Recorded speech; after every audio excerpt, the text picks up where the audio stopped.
அத்தை வாங்க. வந்துட்டேன். ஐயோ சிதம்பரம் ஜின்னஸ் இங்க உள்ளதா இருக்குது. கும்பிடுடி நீ வர. சிஸ்டர். சொல்லுங்க. எங்க பொண்ணு குழந்தைய பாத்துட்டு போறோம். சத்தம் இல்லாம பாத்துட்டு உடனே கிளம்புங்க. கூட்டம் சேர்த்து இருக்காதீங்க இங்க. சரிங்க சிஸ்டர். ஏமா ஒரு பிரசவத்துக்கு ஊர்ல இருக்க மொத்த பெரியவங்க கூட்டின்னு வருவீங்க?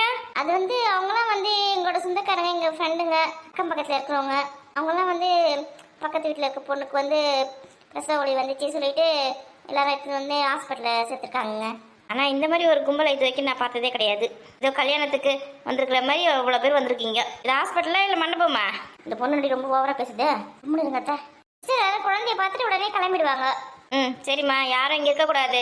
இங்கே ஒருத்தருக்கு தான் அலோடு. எல்லாரையும் வீட்டுக்கு போக சொல்லுங்க. சரிங்க சிஸ்டர், சொல்லிடுறேன். ஒரே சத்தம் நேரமா பேசினே இருக்கிறாங்க இந்த பாட்டிங்க. ஹாஸ்பிட்டல்னா அமைதியா இருக்குன்னு கூட உங்களுக்கு தெரியாதா? முதல்ல இவ்வளவு அமைதியா இருக்க சொல்றீ.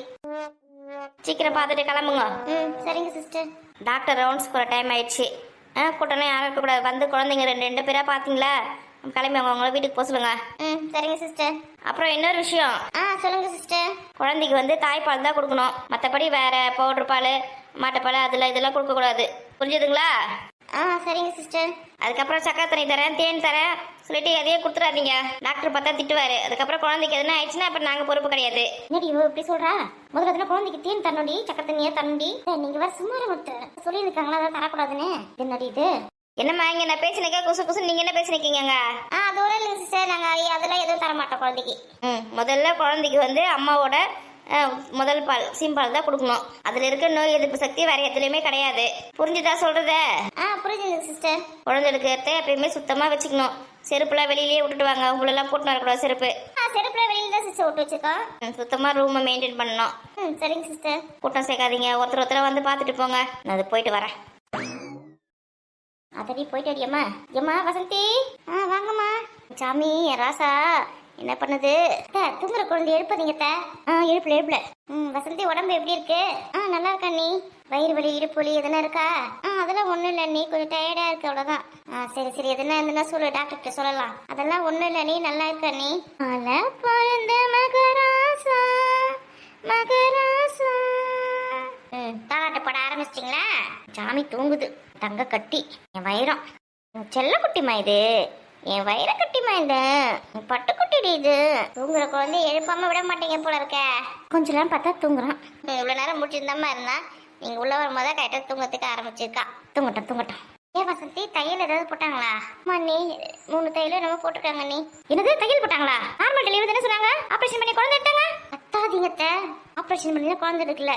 நார்மலா இப்ப எல்லாருக்குமே தையல் போடுறாங்க. 3 தையலாவது. அதான் குழந்தை ஈஸியா வெளியில வர சொல்லிட்டு தையல் போடுறாங்க. என்னடி இது? நான்லாம் குழந்தை பத்துக்கும் போது அந்த மாதிரி பண்ணவே இல்லையடி. இப்பெல்லாம் எல்லாருக்கும் நார்மலாவே தையல் போடுறாங்க. ஏன் சதீஷ் செஞ்சு பிறக்கும்போது எனக்கு கூட போடலையா? மறந்துட்டீங்களா? அண்ணி அதான் நீ ரொம்ப கஷ்டமா இருக்கு. அதெல்லாம் சரியா போயிடும் சீக்கிரமா. அதுதான் கொஞ்சம் நடக்கிறது கஷ்டமா இருக்கு. பாத்ரூம்ல போயிட்டு வந்தா கொஞ்சம் கஷ்டமா இருக்கு. அது ஒரு வாரத்துக்கு அப்படிதான் இருக்கும். அதுக்கப்புறம் சரியா போயிடும். பயப்படாத. அதான் உட்கார முடியல, படுத்துன்னு இருக்கேன். 2-3 நாளைக்கு அப்படிதான் உட்கார முடியாது, நடக்க முடியாது. பாத்ரூம் போனா கஷ்டமா இருக்கும். அப்படி சரியாயிடும். ஆயில்மெண்ட்ல போட சுத்தரினும் ஊத்த சரியா போயிடும். எல்லாம் என்னடி கொடுமை இதெல்லாம். நார்மல் டெலிவரி சொல்லிட்டு தையல் போட்டுருக்காங்க. அந்த நர்ஸ் பொண்ணை கூப்பிட்டு நான் சண்டை போடுறேன். யாரை கேட்டு தையல்லாம் போடுறாங்க? நான் தான் சொல்றேன்ல இப்ப எல்லாருக்குமே அந்த மாதிரி பண்றாங்கன்னு. இது தையல் போட்டாங்க. எப்படி நடக்குது, எப்படி உட்காருது, எப்படி பாத்ரூமுக்குலாம் போறது? யாரை கேட்டு இவங்க தையல்லாம் போடுறாங்க? அப்ப குழந்தை வரத்துக்கு ரொம்ப கஷ்டப்படும். மூச்சு முட்டை பரவாயில்லையா? அதான் சொல்றேன்ல ஒரு வாரத்துல சரியா போயிடுன்னு. என் பிள்ளைய உட்கார முடியாம பட்டு நிறுத்துப்பேன். ஏந்து உட்காந்து வேணா கால் நீட்டி உட்காரு வசந்தி. எந்திரிக்க வண்ணி. இப்ப வேணா இப்ப படுத்துரு. அப்புறமா வேணா எந்திரி. சரிங்க நீ. வசதி சாப்பிட ஏதாவது கொடுக்கலாமா? இப்போ அந்த சிஸ்டர் தான் கேட்கணும். காபி ஜூஸ் ஏதாவது கொடுக்கலாமான்னு கேளு. ரொம்ப சில்லுன்னு குடிக்க கூடாது, ரொம்ப சூடாகவும் குடிக்க கூடாது சொல்லியிருக்காங்கம்மா. நல்லா ஆத்தி தான் எது வந்தாலும் சாப்பிடணுமா. சாப்பாடுலாம் கொஞ்சம் ஆற வச்சு சாப்பிட சொல்லிருக்காங்க. சூடாலாம் சாப்பிட்டா புண்ணாயிடுமா வயிறு. சிஸ்டர் தான் சொல்லிட்டு போனாங்க. ஆமா சூடாலாம் சாப்பிடக்கூடாது. எல்லாம் ஆற வச்சு தான் சாப்பிடணும். சாப்பிட்றதா இருந்தாலும் பச்சை உடம்புல சுட சாப்பிட்டா இன்னும் தான் புண்ணாகும். என்ன நல்லா ஆத்தி கொடுக்கலாமா? வாங்கினது சிஸ்டர் கிட்ட கேட்டுட்டு கொடுக்கலாம். அவ இப்பதான் வெளில போயிடா. எப்போ வருவா தெரியல. உள்ள வருவாங்க. அம்மா அவரும் அத்தையும் வந்தாங்களா? வந்துன்னு இருக்காங்களா? இப்போ வந்துருவாங்க. வசந்தி மாப்பிள்ள வந்துட்டாரு. வாங்க மாப்பிள்ள. வாங்க. கொஞ்சம் லேட் ஆயிடுச்சு. ஆஃபீஸ்ல வேற மீட்டிங் இருந்துச்சா. மீட்டிங் முடிச்சிட்டு அம்மாவை போய் கூட்டிட்டு வரது கொஞ்சம் லேட் ஆயிடுச்சு. சரி போய் பாருங்க, குழந்தைய பாருங்க. வசந்திமா எப்படி இருக்க? நல்லா இருக்கேங்க. நம்ம குழந்தைய பாத்தீங்களா? என் பிள்ளைக்கு என்ன மகாராஜா மாதிரி இருக்கான். மாப்பிள்ள பாத்தீங்களா? அப்படியே வசந்தியவே உரிச்சு வச்சிருக்கான். ஆமா ஆமா, வசந்தி மாதிரியே தான் இருக்கான். ஏங்க பையன் உங்கள மாதிரியே இருக்காங்க. அப்படியா சொல்ற? ஆமா பாருங்க, கண்ணு அந்த மூக்கு எல்லாம் உங்கள மாதிரியே இருக்கு அப்படியே. ஏன் மாப்பிள்ள உங்க அம்மா வரலையா? அம்மா வந்திருக்காங்க. அம்மா வெளியில இருக்காங்க. ஒரு சிஸ்டர் வந்து ஒருத்தர் மட்டும் தான் உள்ள போகணும், எல்லாரும் ஒன்னும் போக கூடாது அப்படின்னு சொல்லிட்டாங்க. அதனால அம்மா வெளியில உட்கார்ந்து இருக்காங்க. அத்தை அந்த சிறுமுடி சிஸ்டர் தான் சொல்லியிருக்கான். ஆமா ஆமா அதான் அதான் ரொம்ப பேசுவாங்க.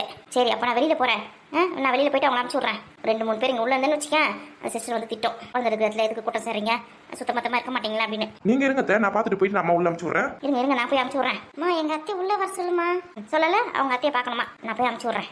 1000 தான் நம்ம பார்த்து செஞ்சாலும் மாமியார் வீடு புருஷன் தான் முக்கியம் பொண்ணுங்களுக்கு. அம்மா நான் ஒன்றும் சொல்லலையம்மா. உங்க மாமியார் அனுப்பிச்சு விட்றேன் உள்ள. ராதிகா நீங்க வா. நீங்க மட்டும் போங்க அத்தை, நான் இங்க பாத்துக்கிறேன். அவங்க ஏதாவது பேசுவாங்க. இங்க நின்று என்ன பண்ண போற? அக்கா நீங்க இருங்கக்கா. அத்தை நீங்க மட்டும் போயிட்டு அம்மா அனுப்பிச்சு விடுங்க. சரிங்க மாப்பிள. சரி நான் போயிட்டு அனுப்பிச்சு விட்றேன். அத்தை சின்ன ஜிசுங்களை தனியா விடக்கூடாது, உங்களுக்கு தெரியாதா? சரி நீங்க இரு, நான் போய் அனுப்பிச்சு விட்றேன் சம்மந்தி. போங்க. என்ன வசந்தி ரொம்ப கஷ்டமா இருந்துச்சா? எப்படி போய் சொல்ற பாத்தீங்களா? ஒரு பிரசவன்றது ஒரு பொண்ணோட மறுஜென்மம். எவ்வளோ வலி இருந்திருக்கும். ஒன்றும் இல்லை அப்படி சொல்றா பாருங்க. உன் பிரசவ டைம்ல உன் கூடயே இருக்கணும்னு தான் ஆசைப்பட்டேன். இன்னைக்குன்னு பார்த்து மீட்டிங் வச்சுட்டாங்க. அதுவும் முக்கியமான மீட்டிங். நான் பர்மிஷன் போட்டு வெளியில வரவே முடியல. அதான் வரத்துக்கு லேட் ஆயிடுச்சு. இருக்கட்டுங்க பரவாயில்ல. என் மேல கோவம் ஒன்றும் இல்லையே? கோவம்லாம் இல்லைங்க. சாரி வசந்தி. இருக்கட்டுங்க. எவ்வளோ பாசமா இருக்காரு பத்தியா. என்ன மாப்பிள குழந்தைய கொஞ்சம் பார்த்தா பொண்டாட்டியவே கொஞ்சம் நிற்கீங்க. குழந்தைய கொஞ்சம் பாருங்க. உங்களை பார்த்து நிற்கா பாருங்க, முடிச்சுட்டா பாருங்க. முதல்ல என் பொண்டாட்டி தான் எனக்கு குழந்தை, அதுக்கப்புறம் தான் இப்போ பிறந்த குழந்தை. அந்த கதையெல்லாம் நாங்களும் தான் பார்த்துருக்கோம். எங்க குழந்தை பார்க்கறேன் பாருங்க. என்னடா செல்லம் அப்பாவா பாக்குறீங்களா? என் செல்ல குட்டி தூக்குங்க மாப்பிள்ள குழந்தைய. ரொம்ப பயமா இருக்குக்கா. ரொம்ப சின்ன குழந்தையா இருக்கா, கொஞ்சம் பயமா இருக்கு. தூக்க பழகிடும். என்ன ஹாஸ்பிட்டலோ இது தெரியல. வாங்க சம்பந்தி தலைக்கோ. என் பேரனை பார்க்கலாம். பாருங்க. என்னடா என் பேரன் என்னடா சொல்றான்? பாத்தீங்களாமா எப்படி அழகா இருக்கா? வாங்கத்த. வரேன். மா சொல்லுங்க, என் பையன் யார் மாதிரி இருக்கானே? என்ன மாதிரி இருக்கானே? வசந்தி மாதிரி இருக்கானே? என் பேரன் என்ன மாதிரி இருக்கான் பாரு, கண்ணு மூக்கலாம். ஆமாத்தா உங்களை மாதிரி தான் இருக்கான். என்ன வசந்தி அப்படி பேச்ச மாத்திர? ரொம்ப இருங்க. வாடா என் ராசா, என் பட்டு செல்லம். கூட்டம் சேரக்கூட சொல்லிட்டு தானே போனேன். 2 பேரை வந்து பார்த்தா ஆவாதா? எதுக்கு இப்படி கத்துது இந்த ராசு? அவங்க அப்படிதான் கத்துவாங்க. இந்த பொண்ணோட மாமியார் வந்திருக்காங்க. பார்த்துட்டு இப்போ உடனே கிளம்பிடுவாங்க. இவன் உங்களுக்கு சொன்ன புரியவாதா? கூட்டம் சேர்க்காதீங்க சொல்லியிருக்கேன். 2 பேரை பாருங்க, இல்லை ஒருத்தர் வந்து பாருங்க. உங்களை 2 பேரை வந்து பாருங்கன்னு சொன்னது தப்பா போச்சு. டாக்டர் வந்து இப்போ என்ன தான் திட்டுவாரு. சரி அப்போ நான் வெளியில போறேன். போங்கம்மா. ஒரே சத்தம் வெளியில போய் அவங்கள போய் என்னன்னு கேளுங்க. அந்த பாட்டிங்க தயவு செஞ்சு வீட்டுக்கு அனுப்பிச்சு விடுங்க. ஐயோ சும்மா இருக்காதுங்க பிள்ளைது. சரிங்க சிஸ்டர். குழந்தைய பார்த்துட்டு அவங்க உடனே கிளம்பிடுவாங்க. இங்கெல்லாம் இருக்க மாட்டாங்க. டாக்டர் ரவுண்ட் சொன்னா என்னதான் திட்டுவாரு, உங்களை திட்ட மாட்டாரு. நான் தான் திட்டு வாங்க போறேன். எங்க என்ன சொல்ற பச்சு கேக்குறீங்களா? அந்த பாட்டிங்க அமைதியா இருங்கன்னு சொன்னாலும் இருக்க மாட்டேங்கிறாங்க. இது நான் போய் சொல்றேன். 2 பேர் தான் ஒரு பேஷண்ட்டுக்கு அலவுடு. பார்த்துட்டு போயிட்டே இருக்கணும். அந்த பேஷண்ட்டு கூட ஒருத்தர் இருக்கலாம், அவ்வளோதான். நீங்க என்னன்னா ஒரு ஊரையே திரட்டி கூட்டு வந்து வச்சிருக்கீங்க. ஹாஸ்பிட்டல்லே உங்களை தான் திரும்பி பார்த்துனுக்கு. இந்த அனுப்பிச்சு ஒரு சிஸ்டர் எல்லாரையும் போங்க. முதல்ல எல்லாரையும் வீட்டுக்கு அனுப்பிச்சு விட்டுவாங்க. குழந்தைய பார்த்துட்டு எல்லாரையும் கிளம்பிடுவாங்க. இவன் உங்களுக்குலாம் சொல்லி புரிய வைக்க முடியல. கூட்டம் சேர்க்காதீங்கன்னு சொல்லிட்டேன். சரிங்க சிஸ்டர். எத்தனை தடவை சொன்னாலும் கேட்க போறது கிடையாது. கத்தி என் தொண்டை தண்ணியே வத்தி போகுது. நர்ஸ் வேலை சேர்த்துக்கு பதில் எங்க அண்ணன் ஸ்கூல்ல டீச்சரா போய் சேர்ந்துருக்கலாம். எம்மா போயிடுச்சு. என் புருஷனுக்கு கூட நான் அப்படி பயந்தது கிடையாது. இது வந்தாலே எனக்கு பயமா இருக்குது. கால்ல மச்சம் பத்தியா? உங்க அப்பாக்கு கூட அப்படிதான் மச்சம் இருக்கும்.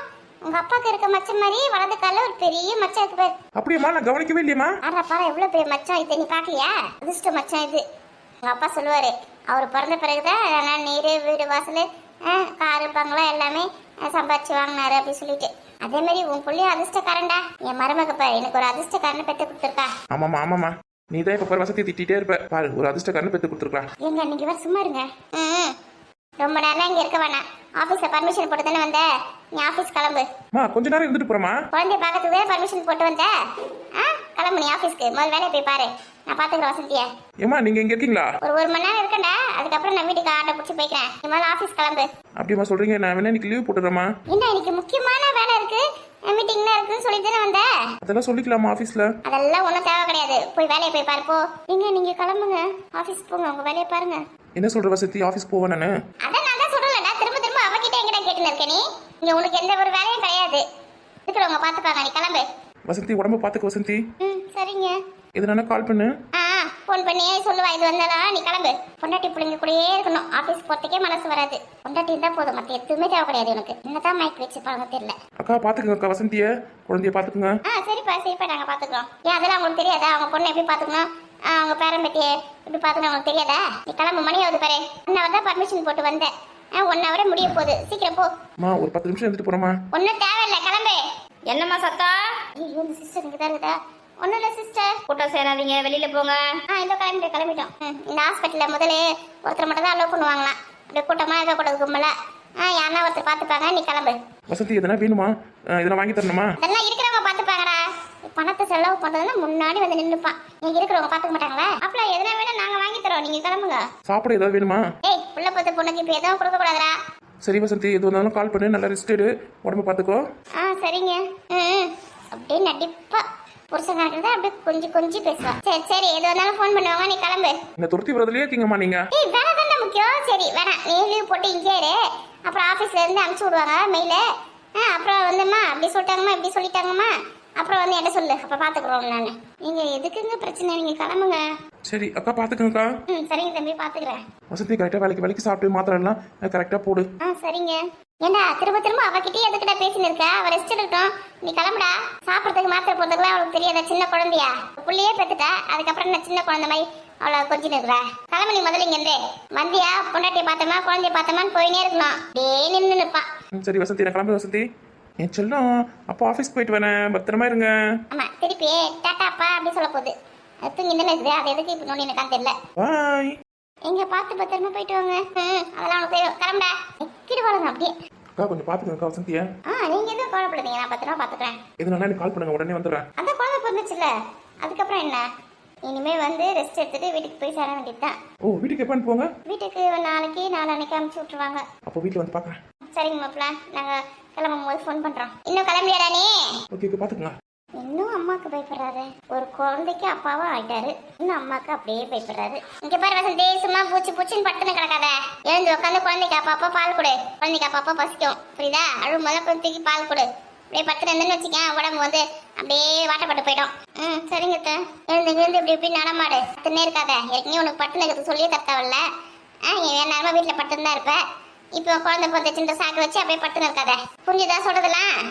சரிங்க இங்க பாருமா. சொல்லுங்க சம்பந்தி. குழந்தை நல்லா பெருசா வர வரைக்கும் உங்க வீட்லயே இருக்கட்டும், வசந்திய குழந்தையா. ஒரு 5 மாசம் கழிச்சு அனுப்பிச்சு விடுங்க. சரிங்க சம்பந்தி.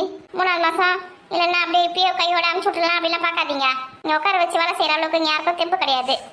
சரிங்க சம்பந்தி. அப்புறம் என் பிள்ளை அப்பப்போ வந்து பார்த்தானே சும்மாலாம் வரக்கூடாது அப்படின்னு சொல்லி வைங்க. எனக்கு தெரியாம ஆஃபீஸ்க்கு போறேன்னு சொல்லிட்டு உங்க வீட்டுல வந்து உட்காந்து இருப்பான். பொண்டாட்டி பிள்ளைங்களை விட்டுட்டு அவனால இருக்க முடியாது ஒரு நாள் கூட. அம்மா இல்லாம 10 நாள் கூட இருந்துருவான். ஆனா பொண்டாட்டி இல்லாம இருக்க மாட்டான். வந்தானே அனுப்பிச்சு விடுங்க, வீட்டுக்குலாம் வராதுன்னு சொல்லி விடுங்க. அப்புறம் நல்லா மாட்டிட்டான் சுட்டு நல்லா முளை காய்ச்சி இருக்காதீங்க. சரிங்க சம்பந்தி. இங்க பாரு வசந்தி, நல்லா சத்துள்ள ஆகாரமா சாப்பிடு, அப்பதான் பால் நல்லா சுரக்கும். சாம்பார் காரக்குழம்பு திடீர்னு சுத்தின இருக்காத. சரிங்க. இங்க பாருமா, நல்லா கீரை, அப்புறம் வந்து ஆட்டுக்கறி சூப்பு, இந்த எலும்பு சூப்பு அதெல்லாம் வச்சு கொடுங்க. காயெல்லாம் சத்தா செஞ்சு கொடுங்க, முட்டைலாம் கொடுங்க. வெறும் ரசத்தை காரக்கிழமை போடாதீங்க, அப்புறம் பால் சுரக்காது. சரிங்க சம்பந்தி. அப்புறம் நேற்று வச்ச குழம்பு முந்தானத்து வச்ச குழம்பு அதெல்லாம் கொடுக்காதீங்க. அன்னைக்கு அந்த வேலைக்கு செஞ்சு கொடுங்க. நேற்று வச்ச குழம்பு முந்தானத்து வச்ச குழம்பா அதெல்லாம் நாங்களே சாப்பிட மாட்டோம். குழந்தை பெற்ற பொண்ணுக்கு போய் தருவோமா? சொல்றேன் ஒரு பேச்சுக்கு, அதெல்லாம் கொடுக்காதீங்க. அந்த வேலைக்கு புதுசா செஞ்சு கொடுங்க, பால் மராம சோம்பேத்தனப்படாம. சரிங்க சம்பந்தி. குழந்தைக்கு பேர் வைக்கிறதுக்குலாம் நான் போய் பார்த்து நாள் குறிச்சு சொல்றேன். அன்னைக்கு வந்து பேர் வைக்கலாம். நீங்க பாட்டு உங்க இஷ்டத்துக்கு எதையும் செஞ்சுன்னு இருக்காதீங்க. சரிங்க சம்பந்தி. 3ஆம் மாசம் குழந்தைய கோயிலுக்கு போய் நைட் தங்கிட்டு வரணும், அதையும் சொல்றேன். சரிங்க சம்பந்தி. அப்புறம் குழந்தைக்கு தடுப்பூசி போடணும், அதுக்கப்புறம் செக்கப்புக்கு வரணும் அப்படின்னா ஆட்டோ புக் பண்ணி வந்து பார்த்துட்டு போங்க. சும்மா அவனுக்கு ஃபோன் பண்ணி கார் ஏற்றணும் சொல்லாதீங்க. நாங்கள் அவருக்கு ஃபோன் பண்ணவே இல்லையே. ஃபோன் பண்ணி கார் ஏற்றணும்னு நாங்கள் சொல்லவே இல்லையே. இப்போ கூட பாருங்க, பிரசவத்துக்கு வரும்போது கூட நாங்கள் அவருக்கு ஃபோன் பண்ணி கார் ஏற்றணும்னு சொல்லவே இல்லை. எங்களுக்கு தெரிஞ்சவங்க கிட்ட நாங்கள் சொல்லி நாங்கள் காரில் வந்து நாங்கள் இங்கே வந்து அட்மிட் ஆனோம். ஏன்னா அவன் வேலையில் இருப்பான் பிஸியா. சும்மா அவனுக்கு ஃபோன் பண்ணி இருந்தீங்க வச்சுக்கோங்களேன், அப்புறம் அவன் டென்ஷன் ஆகிடுவான். அப்போ அந்த டென்ஷன் ஆஃபீஸில் இருக்கவங்க கிட்ட காட்டுவான். அதுக்கப்புறம் பெரிய பிரச்சனை தான் வரும். என்ன வசதி சொல்றது புரியுதா? சரிங்க. அப்புறம் அவங்ககிட்ட காசுலாம் கேட்காதீங்க, இதுக்கு கூட அதுக்கு கூடன்னு. 5 மாசத்துக்கு குழந்தையும் வசந்தியும் நீங்க தான் பாத்துக்கணும். அதுக்கான செலவுலாம் நீங்க தான் பாத்துக்கணும், புரியுதா? அவங்ககிட்ட காசுலாம் கேட்காதீங்க. நாங்க எப்போ அவர்கிட்ட காசு கேட்டிருக்கோம்? இதோ இப்போ கூட நீங்க வந்து இவ்வளோ பெரிய ஹாஸ்பிட்டலில் தான் டெலிவரி பார்க்கணும்னு சொன்னீங்க.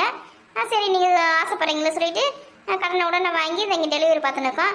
இப்போ பில்லு கொடுக்க போறாங்க, எவ்வளோ பில்லு வரப்போகுது தெரியல. அதையும் நாங்கள் தான் கட்ட போறோம். நாங்கள் எப்போ மாப்பிள்ளை வைக்கிற காசு கேட்டோம்? கேட்காதீங்கன்னு சொல்றேன். நான் இதெல்லாம் உங்க கடமை, நீங்க தான் செய்யணும். சரி சரி, புரியுது புரியுது. முதல் பிரசவம் முறைப்படி அம்மா வீட்டில் தான் பார்க்கணும், தெரியும்ல? தெரியும் தெரியும். முன்னாடி இது ஒரே சத்தமா இருக்குது. யார் அது? அத்தை, வசந்தியோட சம்மந்தி. ஓ, இவ தான் சம்மந்தியா? சத்தத்து வெளியில வரைக்கும் கேக்குது. நான் அவளுக்கு என்ன அவன் பேசுது, மரியாதைலாம் தெரியாதா? நல்ல குழந்தைய பார்க்கலாம். பாருங்க அத்தை. அத்தை அத்தைன்றா சொந்தக்காரங்களா? தெரிஞ்சவங்க அத்தை. ஏண்டி வசந்தியே, எப்படி இருக்கிற? நல்லா இருக்கேன் பெரியம்மா. லட்டு மாதிரி ஒரு ஆம்பளை பிள்ளைய பெத்து கொடுத்துருக்கியே, பத்தியா ரெண்டும் மொச்சக்கட்ட மாதிரி இருக்குது. அப்படியே வசந்தி மாதிரியே இருக்குதுடியா? எனக்கு சரியா கண்ணு தெரியாதா? வசந்தி இந்த மாதிரி இருக்கிறா. அவளுக்கு கண்ணு தம்மத்துள்ள கண்ணு, மூக்கு சப்ப மூக்கு. எனக்கு கண்ணு மூக்கு எப்படி இருக்குது பாரு, என்ன மாதிரியே இருக்குது. வசந்தி, குழந்தைக்கு தாய்ப்பால் கொடுத்தியா? கொடுத்தேன் பெரியம்மா. நல்லா தூக்கி வச்சு கொடு, அப்பதான் குழந்தை நல்லா புசு புசுன்னு வளரும், நல்லா ஆரோக்கியமா இருக்கும். இந்த பவுடர் பால், மாட்டுப்பாலாம் கொடுத்தேன்னு வச்சுக்கேன், குழந்தைக்கு பசியே அடங்காது. அதெல்லாம் பச்சை தண்ணி மாதிரி இருக்கும். தாய்ப்பால் தான் எப்பயுமே நல்லது, அதான் நோய் எதிர்ப்பு சக்தி அதிகமானது. அதெல்லாம் அந்த காலத்துல என் பசங்களுக்கு 3 வயசு வரைக்கும் தாய்ப்பால் தான் கொடுத்தேன் பாத்துக்கேன். அதெல்லாம் என் பிள்ளைக்கு 6 மாசம் வரைக்கும் தான் கொடுத்தேன். என் குழந்தைக்கு தாய்ப்பால் கொடுத்தா அழகு குறைஞ்சி போகுதுன்னு சொல்லிட்டு 6 மாசம் தான் கொடுத்தியா? சரியான மேம் மேய்க்கா இருப்பா போல இருக்க. நீ அத்தை கறி மாதிரி இருக்காத வசந்தி. குழந்தைக்கு வந்து 3 வயசு வரைக்கும் தாய்ப்பாலே கொடு. ஆமா, இந்த காலத்துல 1.5 வயசு 2 வயசுலயே ஸ்கூல்ல திரும்பி சேர்த்துறாங்க. 3 வயசு வரைக்கும் தாய்ப்பால் கொடுத்து வீட்லயே உட்கார வச்சுருக்காங்களா? நல்லா பேசுது பேர். இது 1.5 வயசு 2 வயசு ஸ்கூல்ல திரும்பி சேர்த்துறாங்களா? ஏன் இப்போ எதுவுமே சேர்த்துறான்? எதுக்கு 1.5 வயசு 2 வயசு வரைக்கும் உட்காந்துக்கிறா? பசங்கள்லாம் 6 வயசு தான் ஸ்கூல்லேயே சேர்க்கணும். அதுவும் கையெடுத்து காதை அப்படி தொட்டு பார்த்து காது எட்டினா தான் ஸ்கூல்லேயே சேர்க்கணும். அப்பதான் வந்து சொல்லி கொடுத்தா புரியும். நல்ல வயசு, அதுதான் கரெக்டான வயசு. அதை விட்டுட்டு பச்சை பால் குடிக்கிற குழந்தைய எத்தனை போய் ஸ்கூல்ல சேர்க்க போறாங்க 1.5 வயசுல. அதுக்கு தகுந்த மாதிரி நம்மளும் மாறிக்கணும், அந்த காலத்து மாதிரியே இருக்கக்கூடாது இல்லையா? அதுக்குன்னு ஒரு நியாயம் வேணா? அத்தை, எதுக்கு அத்தை கத்தி இருக்கீங்க? அந்த நர்ஸ் வந்தா திட்டுவாங்க அத்தை. என்னது கத்துறனா? உங்களுக்கு நாயத்தை பேசினா கத்துற மாதிரி தானே இருக்கும். ஏண்டியா வசந்தி, உங்க வீட்டுக்கார வந்தா என்ன குழந்தைய பார்த்தா உடனே கிளம்பிட்டான்? வேலை வெட்டில போய் பார்க்க தேவையில்லையா? பொண்டாட்டி கூட இருப்பாங்களா 24 மணி நேரமா? பொண்டாட்டி கூட இருந்தா யார் காசு தருவாங்க? எப்படி குடும்பத்தை ஓட்டுறது? குடும்பத்தை காசு தேவை கிடையாது, வேலைக்கு போனா தானே காசு கிடைக்கும். வாழத்துக்கு காசு முக்கியம் தான், யார் வேணான்னு சொன்னாங்க? ஒரு பொண்டாட்டி புள்ள பற்றி வச்சிருக்கிறா, குழந்தை குட்டியை பார்க்காம பொண்டாட்டி பார்க்காம அப்படின்னா அவனுக்கு வேலை? அவனுக்கு லீவ் போட்டு ஒரு 4 நாளைக்கு பொண்டாட்டி கூட இருக்க வேண்டியது தானே? அப்படி கேளுங்கத்த. நான் கூட கேட்கணும் தான் நினச்சிருந்தேன். உங்களை மாதிரி ஒரு ஆள் தான் சரியா இருப்பாங்க இவங்களுக்கு. அதே 4 நாள் லீவ் போட்டு இருக்கணுமா? 1 மணி நேரம் பர்மிஷன் போட்டதுக்கே அவனுக்கு 1000கணக்கில் லாஸு. இன்னும் 4 நாளில் லீவ் போட்டால் அதில் லட்சக்கணக்கில் லாஸ் வந்துடும். அதில் யார் கொடுக்க போகிறாங்க? அப்படியே சம்மந்தி வீட்டில் அப்படியே வசதியானவங்கள அப்படியே கோடிக்கணக்கில் எடுத்து வந்து கொட்டிடுவாங்களோ பொண்ணுக்கு? பொண்டாட்டியை வந்து ஹாஸ்பிட்டலில் சேர்த்துருக்காங்க பிரசவத்துக்குன்னு தெரிஞ்ச உடனே ஓடி வந்திருக்கணும்.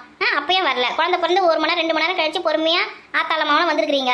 வந்துட்டு அவன் பார்த்துட்டு உடனே ஓடி போயிட்டான். வந்து நல்லா 4 கேள்வி கேட்கலான்னு பார்த்தா வந்து கிளம்பிட்டு இருக்கான். வசந்தி, இதெல்லாம் கொஞ்சம் கூட சரியில்லை வசந்தி. பெரியமா, கொஞ்ச நேரம் அமைதியா இருங்க பெரியமா. நீ கும்பிடு பட்டு ரெஸ்ட் எடு. பொண்ணு யாரா கூட்டாங்களா? தெரியல, டேட் 2ஆம் தேதி கொடுத்துருக்காங்க சொல்லிட்டு குழந்தை பிறக்க சொல்லி தான் வச்சிருந்தாங்க. முன்னாடியே வந்து இருக்க வேண்டியது தானே பொண்ணு கூட. பொண்ணா? வசந்தி என் பொண்ணா? வசந்தி எனக்கு மருமக. நான் வேலை வெட்டி இல்லாம வீட்டில் உட்காந்து நானே. நான் யார் கூப்பிட்டாங்க? உன் பிள்ளை அனுப்பிச்சு விட வேண்டியது தானே? அவன் தானே இந்த குழந்தைக்காப்பா. பொண்டாட்டி பக்கத்துலேயே உட்காந்து மற்ற வேலை யார் பார்க்கறது? வேலை வெட்டிக்கல யார் போறது? அப்படி ஒரு லட்சக்கணக்கில் நஷ்டம் வரட்டுமே, பொண்டாட்டி பிள்ளைங்களுக்காக நஷ்டம் வந்து இருக்கட்டுமே. ஏன் பார்த்துக்க வேண்டியது தானே பக்கத்துல இருந்து? இப்போ கூட இல்லாமல் அப்புறம் எதுக்கு? காலத்துக்கு அவதானே உழைச்சி போட போறேன், உங்களுக்கு சொத்தாக்கி போட போறேன், உன் பிள்ளைய பார்த்துக்க போறேன். என் பிரசவம் ஆகி ஹாஸ்பிட்டலில் சேர்த்துருக்கும் போது கூட வந்து பார்க்க முடியாதாமா? இது பார்த்துக்க முடியாதாமா? வேலை ஓடினு இருக்கான். என்ன பிள்ளை பற்றி வச்சுக்கிறேன் நீ? வசந்தி, இதெல்லாம் கொஞ்சம் கூட சரியில்லை வசந்தி. பெரியமா, கொஞ்ச நேரம் அமைதியா இருங்க பெரியமா. ஆமா, இதெல்லாம் கேட்கறதுக்கு நீங்க யாரு? இது நான் யாரா? நான் வசந்திக்கு பெரியமா. நான் கேட்பேன், பதில் சொல்ல வேண்டியது உன் கடமை. என்னமோ உன் பிள்ளை வந்தவொடனே போடா தொத்தி விட்டுருக்குற. குழந்தைய கூட தூக்கி கொஞ்சம் பழகுதாம. அப்படி அம்மானா அப்படி பயப்படுறான். அப்படி புள்ளைய மிரட்டி வச்சிருக்கேன். புருஷங்காரனே இப்படி மிரட்டி வச்சிருக்கியா? எந்த எந்திரி உட்காருன்னு இந்த பொம்பளை என்ன அப்படி பேசுது? ஆமா அப்படிதான் மிரட்டி வச்சிருக்காங்க. அதான் ஆளை பார்த்தாலே தெரியுது. நான் கிளம்புறேன். என்ன பிள்ளைய அம்மா வந்தீங்க பார்த்தீங்க உடனே கிளம்பி இருக்கீங்க? இருந்தே நைட்டுக்கு பார்த்துக்குங்க வசந்தியை. நாங்கள் வீட்டுக்கு போய் ரெஸ்ட் எடுத்துட்டு நாளைக்கு காலை வரோம். என்னால நைட்டெல்லாம் இருந்து பார்த்துக்க முடியாது. குழந்தை நைட்டில் அவ்வளோ யார் தூக்கி வச்சுன்னு உட்காந்து இருக்கிறது? என்னாலாம் இருக்க முடியாது. நைட்டில் தூங்கலைன்னா எனக்குலாம் தலை வலிக்கோ வாந்தி வர மாதிரி இருக்கோ, சாப்பாடுலாம் ஜீரணம் ஆகாது. ஓ, நல்ல கதையாக இருக்குது இது. உங்கள் பேரன் தானே, உங்கள் மருமக தானே, உங்கள் வீட்டுக்கு தானே வாரிசு பற்றி கொடுத்துருக்கா? அப்போ நீங்கள் தான் பார்த்துக்கணும். ஒரு நைட்டு கூட இருந்து பார்த்துக்க முடியாது. தூக்கம் அவ்வளோ முக்கியமாக போச்சு பேரனை விட. இன்னைக்கு நைட்டு நீங்கள் தான் இருந்து பார்த்துக்கிறீங்க. அப்புறம் 2 நாள் கழிச்சு வீட்டுக்கு அனுப்பிச்சு விட்ருவாங்க. அதுக்கப்புறம் நாங்கள் தான் ராத்திரி பகலும் முடிச்சு உங்கள் பேரனை பார்த்துக்க போகிறோம். இன்னைக்கு ஒரு நாள் பார்த்துக்குங்க. வசந்தி, என்னாலாம் இங்கே இருக்க முடியாது. நான் வீட்டுக்கு போனோம். தெரியுமா, அவங்களால நைட்டில் கண்ணெல்லாம் முழிக்க முடியாது. அவங்க வீட்டுக்கு போட்டோம், அம்மா பார்த்துப்பாங்க. உடம்பு நல்லா வாட்டப்பட்டு போயிருக்குது பிறகு. என் மருமகளை பார்க்க வரும்போது பழங்கிழமை வாங்கி வரணும், சாப்பாடுக்கு படம் செஞ்சு எடுத்துனோன்னா அதெல்லாம் எதுவும் கிடையாது. கையை வீசின்னு வந்துருக்குது பேர். அத்தை, விடுங்க அத்தை. இனிமேல் இங்கே ஒரு நிமிஷம் கூட இருக்கக்கூடாது. நான் கிளம்புறேன் வசந்தி. நான் பாட்டுக்கு பேசினே இருக்கிறேன், அவள் பாட்டுக்கு போயினே இருக்கிறா பார்த்தியா? எங்க என்ன கொஞ்சமாக மரியாதை தெரியுது அவளுக்கு? சரி விடுங்க. மாப்பிள்ளை நல்ல 4 கேள்வி கேட்கணும் பார்த்தா அவன் ஓடிட்டு இருக்கான்.